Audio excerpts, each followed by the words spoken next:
நண்பர்களே வணக்கம். இங்கே பாருங்கள், எனக்கு பின்னாடி இருக்கிறது தான் பூனைக்காளி. சிறு பூனைக்காளின்னு சொல்லுவாங்க.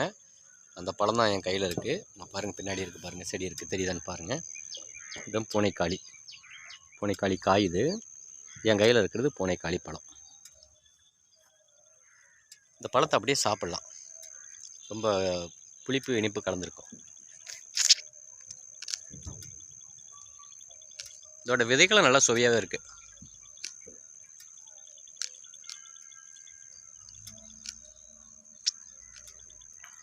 கல்லீரல் மண்ணீரல் குளிர்ச்சி தரக்கூடியது. கண் சம்பந்தமான பிரச்சனையை சரி செய்யும். ஆண்மை குறைவை சரி செய்யும். இது பாருங்கள், ஜூட்டுக்கு நல்லா வைத்தியது. சிறு பூனைக்காளி பழம்.